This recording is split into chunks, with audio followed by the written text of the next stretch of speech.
ഓം നമോ ഭഗവതേ വാസുദേവായ.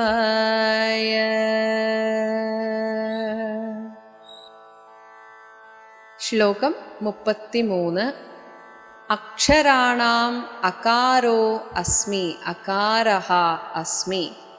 അക്ഷരാണാം അകാരോസ്മി ദ്വന്ദ്വഃ സാമാസികസ്യ ച അഹം ഏവ അക്ഷയഃ അഹമേവ അക്ഷയഃ കാലോ ധാതാ അഹം ധാതാഹം വിശ്വതോ മുഖഃ. അക്ഷരാണാം അക്ഷരങ്ങളിൽ അകാരഃ അസ്മി ഞാൻ അ എന്ന അക്ഷരമാകുന്നു. സാമാസികസ്യ സമാസങ്ങളുടെ കൂട്ടത്തിൽ ദ്വന്ദ്വ ച ദ്വന്ദ്വസമാസം. ഒരുപാട് സമാസങ്ങളുണ്ട്. ബഹുവ്രീഹി സമാസം, അവ്യയ സമാസം. ഇതിൽ ദ്വന്ദ്വസമാസം ഭഗവാനാണ് എന്ന് പറയുകയാണ്.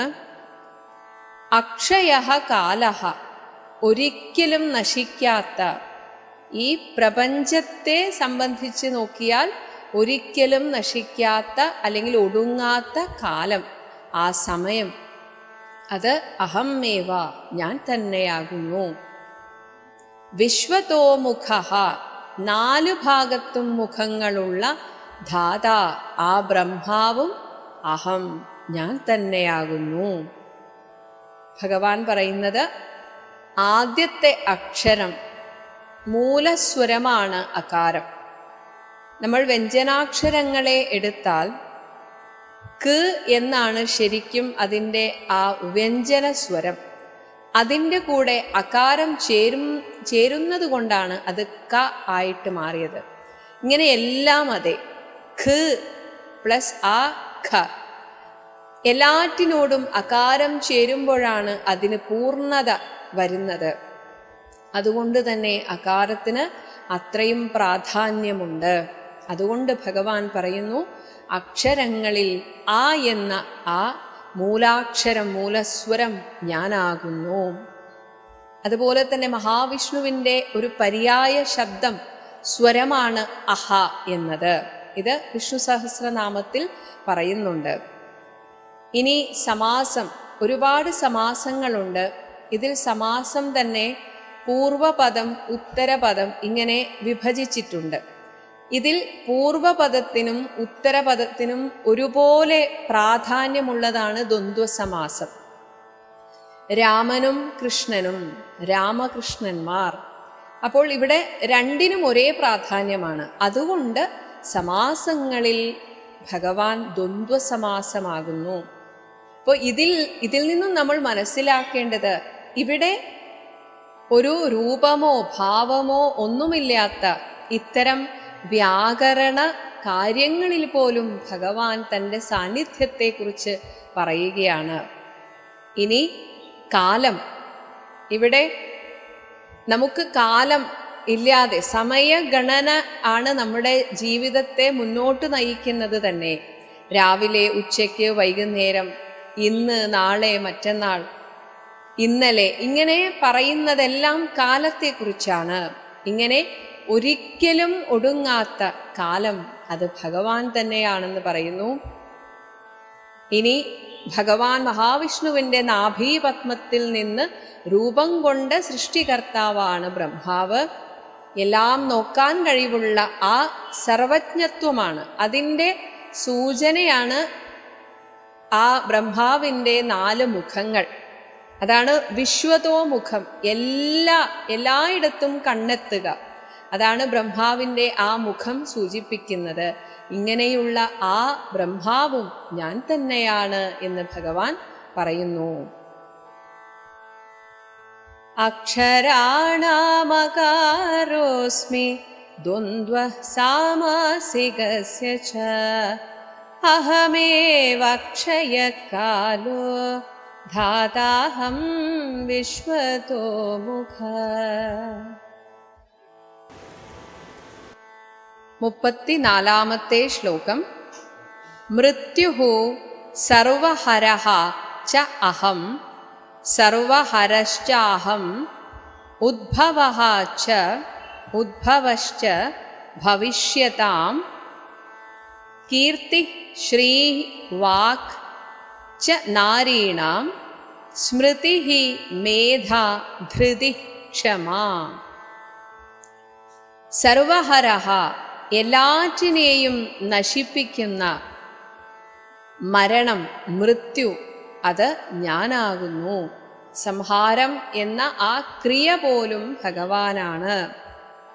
ഭവിഷ്യതാം ഇനി ജനിക്കാൻ പോകുന്നവയുടെ ഉദ്ഭവഃ ച അവ എന്തൊക്കെയാണെന്ന് ഞാൻ മുൻകൂട്ടി സങ്കല്പിച്ചു വച്ചിരിക്കുന്നു. അതൊക്കെ തന്നെ എൻ്റെ സങ്കല്പത്തിൽ നിന്ന് ഉദ്ഭവമാകുന്നതാണ്. അങ്ങനെ ഇനി വരാൻ പോകുന്നവയുടെയൊക്കെ തുടക്കവും ഞാൻ തന്നെയാണ്. ഇനി പറയുന്നു, നാരീണാം കീർത്തിഹി സ്ത്രീകളിലുള്ള കീർത്തി, ശ്രീ വാക് സ്മൃതി മേധ ധൃതി ക്ഷമ ഇവയൊക്കെ തന്നെ ഞാൻ തന്നെയാണ്. എല്ലാറ്റിനെയും നശിപ്പിക്കുന്ന മരണം, ആ സംഹാരമെന്ന ക്രിയ ഭഗവാനാണ്. ഇവിടെ ആ പരമാത്മാവ് ഒരു രൂപത്തെ സ്വീകരിക്കുന്നത് ജനനവും ആ രൂപത്തെ ഉപേക്ഷിക്കുന്നത് മരണവുമാണ്. പക്ഷെ ഇതറിയാത്ത അജ്ഞാനികൾക്ക് അതൊരു നാശം തന്നെയായിട്ടാണ് കണക്കാക്കുന്നത്. ഇനിയില്ല എന്ന രീതിയിലാണ്. അതുകൊണ്ടാണ് അത്രയും ദുഃഖം അനുഭവപ്പെടുന്നത്. നമുക്ക് വേണ്ടപ്പെട്ടവരുടെ മരണത്തിൽ ദുഃഖമുണ്ടാവാൻ കാരണം ഇനി അവരില്ല എന്ന ചിന്തയാണ്. എന്നാൽ ഒരു ജ്ഞാനിക്ക് അത് തിരിച്ചറിയാൻ സാധിക്കും. ഭഗവാൻ താൽക്കാലികമായിട്ട് എടുത്തണിയുന്ന ഒരു രൂപം, അങ്ങനെ എടുത്തണിയുമ്പോൾ അത് ജനനമാകുന്നു, അതിനെ ഉപേക്ഷിച്ചാൽ അത് മരണമാകുന്നു. വസ്ത്രം മാറുന്നത് പോലെ എന്ന് ഭഗവാൻ ഗീതയിൽ പറഞ്ഞിട്ടുണ്ട്. ഇത് ഇത്രയേ ഉള്ളൂ എന്ന് മനസ്സിലാക്കുമ്പോൾ അവിടെ ദുഃഖത്തിന് അവകാശമില്ല. കാരണം ഈ എടുത്തണിയുന്നതൊക്കെ ഭഗവാൻ തന്നെയാണ്. ആ സംഹാരമെന്ന ഉപേക്ഷിക്കുക, നശിപ്പിക്കുക എന്ന ക്രിയയും ഭഗവാൻ തന്നെയാണ്. ഇനി പറയുന്നു സ്ത്രീകളുടെ ഗുണങ്ങളായിട്ടുള്ള, കാരണം ഒരു സ്ത്രീ നന്നായാൽ ഒരു കുടുംബം നന്നാവും എന്നാണ് പറയുന്നത്. കാരണം സ്ത്രീയുടെ സ്വാധീന ശക്തി അത്രമാത്രമാണ്. അമ്മമാരാണ് കുട്ടികളുടെ കൂടെ നിന്ന് അവരെ വളർത്തുന്നത്. ഇന്ന് ആ സാഹചര്യത്തിൽ ഒരുപാട് വ്യത്യാസം വന്നു എങ്കിൽ പോലും എങ്ങനെയൊക്കെ ആയാലും അമ്മമാരോടുള്ള ആ ഒരു കുട്ടികളുടെ സമീപനം, അമ്മമാർക്ക് കുട്ടികളോടുള്ള സമീപനവും ശ്രേഷ്ഠമാകുമ്പോൾ ആ കുട്ടികൾ ഈ സമൂഹത്തിന് ഒരു മുതൽക്കൂട്ടായി തീരും എന്ന കാര്യത്തിന് യാതൊരു സംശയവും വേണ്ട. ഭൂമിയെ പോലെ സർവം സഹയാകുന്ന ഒരു സ്ത്രീ ഈശ്വരന്റെ കണ്ണിൽ ഒരു മഹതിയാണ്. പക്ഷെ ഇന്ന് ആ ചിന്താഗതിയൊക്കെ മാറിപ്പോയി. സ്ത്രീകൾക്ക് പോലും സ്വാതന്ത്ര്യം എന്ന ചിന്താഗതി വന്നപ്പോൾ സഹിക്കാൻ ആർക്കും സാധിക്കുന്നില്ല. പുരുഷനെ പോലെ തന്നെ ചിന്തിക്കുക എന്നതാണ് ഇന്നത്തെ സ്ത്രീകളും ചെയ്യുന്നത്. അപ്പോൾ ഇത് ഇന്നത്തെ കാലത്തെ സ്ത്രീകളോട് പറഞ്ഞാൽ അവർക്കത് അംഗീകരിക്കാൻ ബുദ്ധിമുട്ടായിരിക്കും. പക്ഷെ ഭഗവാൻ പറയുന്നത് ഒരു സ്ത്രീക്ക് ഇങ്ങനെയുള്ള ഗുണങ്ങൾ, അതായത് ആത്മതേജസ്സാണ്. ശ്രീത്വം എന്നത് ആ ഒരു തേജസ്സാണ്. ഒരു സ്ത്രീയെ കൊണ്ട് നമ്മൾ പറയാറുണ്ട് നല്ല ശ്രീത്വമുള്ള മുഖമാണ്. അവരുടെ വാക്കിലും പ്രവൃത്തിയിലുമൊക്കെ ഒരു ഐശ്വര്യം തുളുമ്പുക, അതാണ് ശ്രീത്വം. അങ്ങനെയുള്ള സ്ത്രീകൾ ഒരു വീടിനെ സംരക്ഷിക്കുക, അതാണ് ശരിയായ വാക്ക്. ശരിക്കും വീടിനെ സംരക്ഷിക്കുകയാണ് സ്ത്രീകൾ ചെയ്യുന്നത്. അങ്ങനെ ചെയ്യുന്ന സമയത്ത് ആ വീട്ടുകാർക്കുണ്ടാകുന്ന മനസ്സമാധാനവും സന്തോഷവും തന്നെയാണ് ആ വീടിൻ്റെ ഐശ്വര്യം. അങ്ങനെ ആത്മതേജസ്സായിട്ടിരിക്കുന്ന ശ്രീത്വമുള്ള സ്ത്രീകൾ, അത് ഭഗവാന്റെ വിഭൂതിയാണ് എന്നാണ് പറയുന്നത്. അതുപോലെ വാക്ക്, നല്ല സത്യമായിട്ടുള്ള വാക്ക്, ഹിതമായിട്ടുള്ള, ഒപ്പം മറ്റുള്ളവരെ കുത്തിനോവിക്കാതെയുള്ള മധുരതരമായിട്ടുള്ള, പ്രിയമായിട്ടുള്ള സംഭാഷണം. ഇങ്ങനെയൊരു വാക്ചാതുരി ഉള്ള സ്ത്രീകളുടെ ആ വാക്ചാതുര്യം അത് ഭഗവാനാണ് എന്ന് പറയുന്നു. ഒപ്പം നല്ല കാര്യങ്ങൾ മാത്രം ഓർമ്മിച്ചു വെക്കാനും മറ്റുള്ളത് പറയാറുണ്ട്. ഒരു ചെവി കൊണ്ട് കേൾക്കേണ്ടത് കേട്ട് മറു ചെവി കൊണ്ട് മറക്കേണ്ടത് അല്ലെങ്കിൽ വിടേണ്ടത് വിടാനുള്ള കഴിവ്. ഒപ്പം തന്നെ ഇത് തന്നെ ഓർത്തെടുക്കുക, നല്ലത് മാത്രം ഓർത്തെടുക്കാനുള്ള ഒരു കഴിവ്, അതാണ് സ്മൃതി, സ്മരണ. ഇനി സന്ദർഭാനുസരണം കാര്യാകാര്യങ്ങളെ വിവേചനം ചെയ്യാനുള്ള കഴിവാണ് മേധ, ഒരു ബുദ്ധിശക്തി. സ്ത്രീകൾ അവരുടെ ബുദ്ധിശക്തി വേണ്ട വിധത്തിൽ പ്രയോഗിക്കുകയാണെങ്കിൽ ആ കുടുംബത്തിന്, ആ സ്ത്രീയുടെ ഭർത്താവിന് തീർച്ചയായും അത് വളരെയധികം പ്രയോജനം ചെയ്യും എന്ന കാര്യത്തിൽ യാതൊരു സംശയവും വേണ്ട. അങ്ങനെ സ്ത്രീകളുടെ മേധാശക്തി കുടുംബത്തിൻ്റെ ഐശ്വര്യത്തിന് കാരണമായി തീരും. ഒപ്പം ഏത് പരിതസ്ഥിതിയെയും പതറാതെ നേരിടാനുള്ള കഴിവാണ് ധൈര്യം. പൊതുവെ പുരുഷന്മാർക്ക് കായബലം കൂടുതലായിരിക്കും, പക്ഷേ മനോബലം വളരെ കുറവായിരിക്കും. പ്രത്യേകിച്ച് അവർക്ക് പ്രായം കൂടുന്തോറും. ഇത് ഈ സമൂഹത്തിൽ നോക്കിയാൽ നമുക്ക് മനസ്സിലാകും. എത്രയൊക്കെ ഭർത്താവിൻ്റെ അധീനതയിൽ കഴിഞ്ഞ ഒരു സ്ത്രീയും ആ ഭർത്താവിൻ്റെ മരണശേഷം, വിരഹശേഷം പെട്ടെന്ന് തന്നെ സാധാരണ ജീവിതത്തിലേക്ക് വരുന്നത് കാണാം. എന്നാൽ പുരുഷന്മാർ അങ്ങനെയല്ല. സ്ത്രീകളെ, ഭാര്യയെ കൂടുതലായി ആശ്രയിച്ച് ശീലിച്ച പുരുഷന്മാർക്ക് അവരുടെ വിരഹം അത് വല്ലാത്ത ഒരു ശൂന്യതയാണ് സൃഷ്ടിക്കുക. അതിൽ നിന്ന് കരകയറാൻ വളരെയധികം ബുദ്ധിമുട്ടാണ്. അതുകൊണ്ട് തന്നെ രണ്ടാം വിവാഹം ചെയ്യുന്ന സ്ത്രീകളേക്കാൾ രണ്ടാം വിവാഹം ചെയ്യുന്ന പുരുഷന്മാരാണ് കൂടുതൽ. കാരണം അവർക്ക് തനിച്ച് ജീവിക്കാൻ വലിയ ബുദ്ധിമുട്ടാണ്. അത് കാണിക്കുന്നത് അവരുടെ മനോബലം കുറവാണ് എന്നാണ്. എന്നാൽ ഒരു സ്ത്രീക്ക് ഏത് സാഹചര്യത്തെയും നേരിടാനുള്ള മനോബലം കൂടുതലായിരിക്കും. അത് സ്ത്രീകൾ തിരിച്ചറിയണം എന്ന് മാത്രമേ ഉള്ളൂ. അതുപോലെ തന്നെ എന്തും സഹിക്കാനുള്ള മിടുക്ക്, അതാണ് ക്ഷമ. പലപ്പോഴും ദാമ്പത്യ ബന്ധത്തിൽ സ്ത്രീകൾ കുറച്ച് ക്ഷമ കാണിക്കുകയാണെങ്കിൽ ആ ബന്ധം ഒരുപാട് കാലം മുന്നോട്ട് പോകും. പക്ഷേ പുരുഷന്മാരെ പോലെ തന്നെ സ്ത്രീകളും എടുത്തു ചാടാൻ തുടങ്ങിയാൽ ആ ബന്ധം പെട്ടെന്ന് വഷളാകും. പക്ഷേ നേരത്തെ പറഞ്ഞ പോലെ ഇന്നത്തെ കാലത്തെ സ്ത്രീകൾ സ്വാഭാവികമായും ചോദിക്കുന്ന ഒരു ചോദ്യമാണ്, ഞങ്ങൾ മാത്രം എന്തിനിത് സഹിക്കണം?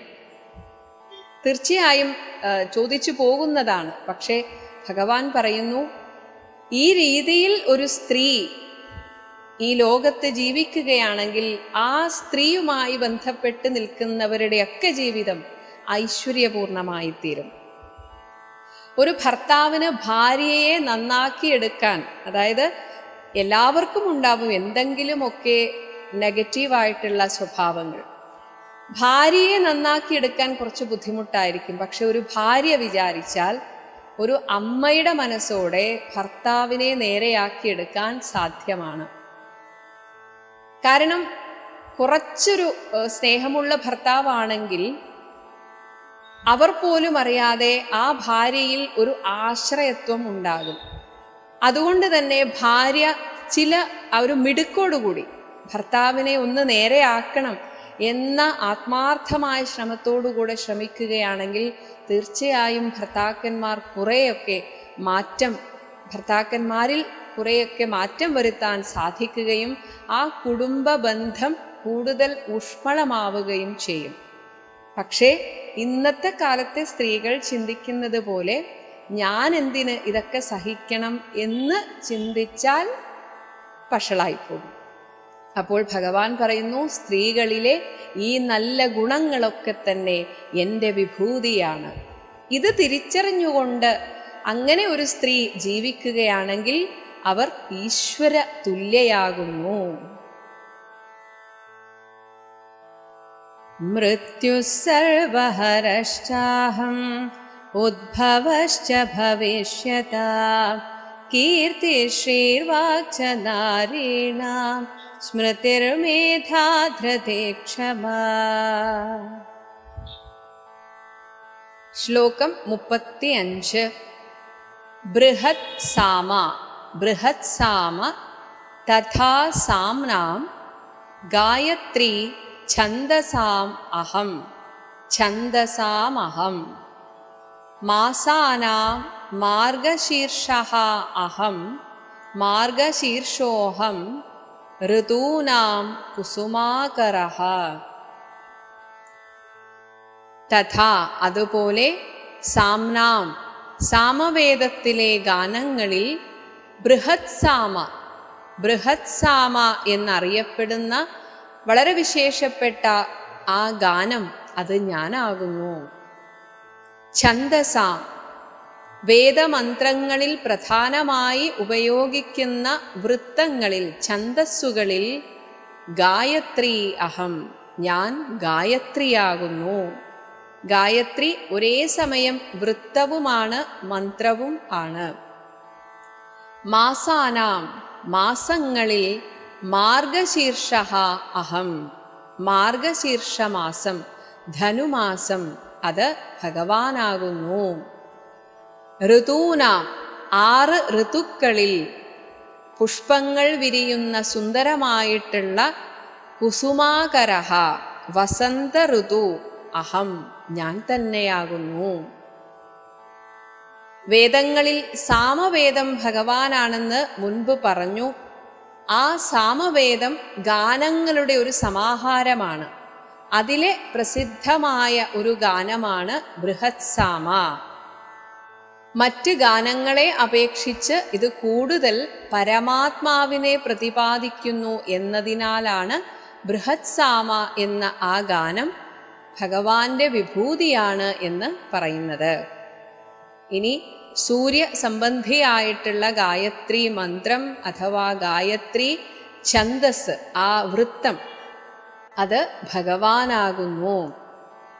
ഗാനം ചെയ്യുന്നവനെ ത്രാണനം ചെയ്യുന്നു രക്ഷിക്കുന്നു എന്നതിനാലാണ് ഗായത്രി എന്ന പേര്.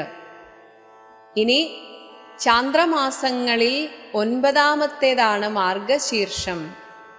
ഈ മാർഗശീർഷ മാസം ഭഗവാനാണ് എന്ന് പറയുന്നു. നമ്മുടെ മലയാള മാസം ഇത് ധനുമാസമായിട്ടാണ് പറയപ്പെടുന്നത്.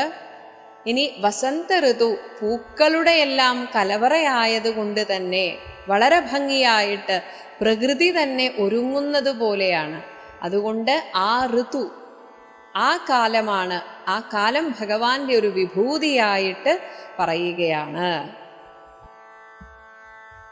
ബൃഹത് സാമ തഥാ സാംനാം ഗായത്രീ ഛന്ദസാമഹം മാസാനാം മാർഗശീർഷോഹം ഋതൂനാം കുസുമാകര. 36ാമത്തെ ശ്ലോകം. ദ്യൂതം ഛലയതാം അസ്മി ഛലയതാം അസ്മി തേജസ്വിനാം അഹം തേജസ്വിനാമഹം ജയഃ അസ്മി ജയോസ്മി വ്യവസായഃ അസ്മി വ്യവസായോസ്മി സത്വം സത്വവതാം അഹം സത്വവതാമഹം. ദ്യൂതം പരസ്പരം വഞ്ചിക്കാൻ വേണ്ടിയിട്ടുള്ള കളി തന്നെയാണ് ചൂതുകളി. ആ കളി പരസ്പരം കളിപ്പിക്കാൻ ശ്രമിക്കുന്നവരിൽ അതാണ് ഛലയതാം. പരസ്പരം വഞ്ചിച്ചുകൊണ്ട് ജയിക്കുക എന്നതാണ് ഇത്തരം കളികളുടെ ഒരു പ്രത്യേകത തന്നെ. ഭഗവാൻ പറയുന്നു അങ്ങനെ കളിപ്പിച്ച് ജയിക്കുന്ന ദ്യൂതം ചൂതുകളി അതും ഞാൻ തന്നെയാകുന്നു. ഇത് തികച്ചും ഒരു നെഗറ്റീവായിട്ടുള്ള ഒരു കാര്യമാണ്. അതേസമയം ഭഗവാൻ പറയുന്നു തേജസ്വിനാം തേജസ്വികളിൽ കാണുന്ന ആ തേജസ് അതും അഹം ഞാൻ തന്നെയാകുന്നു. ജയഃ അസ്മി ഒരാളുടെ ജയം എന്ന് പറയുന്നത്, ഒരാൾ ജയിക്കുക എന്ന് വെച്ചാൽ എൻ്റെ വിഭൂതി അയാളിൽ പ്രവർത്തിക്കുന്നു എന്നർത്ഥം. കാരണം ആ ജയം ഞാനാകുന്നു. ഇനി ഇവിടെ വ്യവസായ എന്നതുകൊണ്ട് ഇവിടെ ഉദ്ദേശിക്കുന്നത് അധ്വാനശീലം, പൗരുഷം എന്ന് നമ്മൾ പറയുന്നത് ഇതാണ്. അധ്വാനിച്ച് നേടാനുള്ള ഒരു ശ്രമം, അതിൻ്റെ കൂടെ ഭഗവാന്റെ ഒരു അനുഗ്രഹം എപ്പോഴും ഉണ്ടാകും. അതുകൊണ്ട് തന്നെ നമുക്ക് കാണാം, ഈ ലോകത്ത് അധ്വാനിക്കുന്ന ശീലമുള്ളവർ, ഒരുപക്ഷെ അയാൾ ഒരു ഈശ്വര വിശ്വാസി അല്ലെങ്കിൽ പോലും വിജയം അവരുടെ കൂടെ ഉണ്ടാകും. കാരണം ആ അധ്വാനശീലം ഭഗവാന്റെ ഒരു വിഭൂതിയാണ്. അപ്പോൾ ആ അനുഗ്രഹം സ്വാഭാവികമായിട്ട് അവർക്ക് വന്നു ചേരും. അതേസമയം ഭക്തി ഒരു മടിയുടെ ലക്ഷണമായി എടുക്കുന്നവർക്ക് എന്ത് പറഞ്ഞാലും എന്ത് ചെയ്താലും അതവരിൽ പ്രവർത്തിക്കുകയില്ല, ആ ഈശ്വരീയത അവരിൽ പ്രവർത്തിക്കുകയില്ല. കാരണം അധ്വാനം അത് ഭഗവാൻ ഇഷ്ടപ്പെടുന്നു. കാരണം ആ അധ്വാനശീലം ഭഗവാൻ തന്നെയാണ്. ഇനി സത്വവതാം, സാത്വിക ഗുണമുള്ളവരിലെ ആ സത്വഗുണം, ആ ഒരു സാത്വിക ഭാവം, അതും ഭഗവാൻ പറയുന്നു അഹം, ഞാൻ തന്നെയാകുന്നു. ഇവിടെ ഒരു മനുഷ്യനെ നശിപ്പിക്കുന്ന ചൂതുകളിയും ഭഗവാനാണെന്ന് പറയുന്നു. അതേസമയം ആ മനുഷ്യന്റെ ഉയർച്ചയ്ക്ക് കാരണമാകുന്ന അധ്വാനശീലവും ഭഗവാനാണെന്ന് പറയുന്നു. ഇനി തേജസ്വികളുടെ തേജസ്സും സത്വഗുണമുള്ളവരുടെ ആ ഒരു സാത്വിക ഭാവവും അതും ഭഗവാൻ തന്നെയാണ്. ഈ ഒരു വൈരുദ്ധ്യം നമുക്ക് പലപ്പോഴും ഉൾക്കൊള്ളാൻ ബുദ്ധിമുട്ടാണ്. അതുകൊണ്ട് തന്നെയാണ് ഭഗവാൻ ആദ്യം പറഞ്ഞത്, എൻ്റെ വിഭൂതികൾ പറയാൻ തുടങ്ങിയാൽ അതിന് അവസാനമില്ല. കാരണം ഇവിടെ നല്ലതും ചീത്തയും എല്ലാം ഭഗവാനാണ്. ഇതിൽ നിന്ന് വിവേകബുദ്ധിയോടെ ഈ ലോകത്ത് മനസ്സമാധാനത്തോടെ ജീവിക്കാൻ എങ്ങനെ ജീവിക്കണം, ഏത് വിഭൂതി സ്വീകരിക്കണം എന്നത് നമ്മുടെ ആ ഒരു കഴിവാണ്. അത് തെരഞ്ഞെടുക്കാനുള്ള കഴിവാണ് നമ്മുടെ വിജയം എന്ന് പറയുന്നത്. ഇവിടെ ചൂതുകളി ആയാൽ പോലും ജയിക്കുന്നയാൾ അത്രയും സമർത്ഥനാണ് എന്നാണ് അവിടെ സൂചിപ്പിക്കുന്നത്. അത് തെറ്റായ രീതിയിലാണെങ്കിൽ പോലും ആ സമർത്ഥത, ആ സാമർഥ്യം, അത് ദൈവീകമായ ഒരു ഗുണമാണ്. അത് വേണ്ട രീതിയിൽ പ്രവർത്തിക്കുന്നത് കൊണ്ടാണ്, ചെയ്യുന്നത് കൊണ്ടാണ് അയാൾ ജയിക്കുന്നത്. അവിടെ നിസ്സഹായതയാണ് പലരെയും തോൽപ്പിക്കുന്നത്. അവിടെ ആ സാമർഥ്യം, വേണ്ടത് വേണ്ടപ്പോൾ തോന്നായിക, അതും ഒരു ദൈവീകമായ ശക്തിയാണ്. അതുകൊണ്ടാണ് ഈ ഇത്തരം ചൂതുകളിയെ പോലും തൻ്റെ വിഭൂതിയായിട്ട് ഭഗവാൻ പറയുന്നത്. പക്ഷേ അതൊരാളെ നശിപ്പിക്കുമെന്ന് അവനവൻ സ്വയം ചിന്തിച്ച് തീരുമാനമെടുക്കേണ്ടതാണ്. അത് പാടില്ല. അത് സാമർഥ്യം കൊണ്ട് ജയിക്കാമെങ്കിലും അത് പിന്നീട് തൻ്റെ തന്നെ നാശത്തിന് കാരണമാകുമെന്ന തിരിച്ചറിവിലൂടെ ജീവിക്കേണ്ടത് അവനവൻ്റെ ആ ഒരു വിവേക ബുദ്ധി കൊണ്ടാണ്. തേജസ്വികളിൽ കാണുന്ന ആ ഒരു ആജ്ഞാശക്തി, കാര്യഗൗരവം, ഇതൊക്കെയാണ് ഭഗവാന്റെ വിഭൂതികൾ. ഇനി ദൃഢനിശ്ചയത്തോടുകൂടിയുള്ള അധ്വാനശീലത്തിന് എങ്ങനെയായാലും അതിനൊരു ഫലം ഉണ്ടാവുക തന്നെ ചെയ്യും. കാരണം ആ അധ്വാനശീലം എന്നത് ഭഗവാന്റെ വിഭൂതിയാണ്. അപ്പോൾ സ്വർണത്തിന് സുഗന്ധം എന്നതുപോലെ ഈശ്വരനിൽ പൂർണ്ണമായ സമർപ്പണ ബുദ്ധിയും ഒപ്പം ഈ അധ്വാനശീലവും ഉണ്ടെങ്കിൽ അയാൾ ഏറ്റവും മികച്ച നിലയിൽ ഈ ലോകത്ത് ജീവിക്കുമെന്ന കാര്യത്തിൽ യാതൊരു സംശയവും വേണ്ട. ദ്യോതം ഛലയതാമസ്മി തേജസ്തേജസ്വിനാമഹം ജയോസ്മി വ്യവസായോസ്മി സത്വം സത്വവതാമഹം. ഓം ശ്രീകൃഷ്ണാർപ്പണമസ്തു.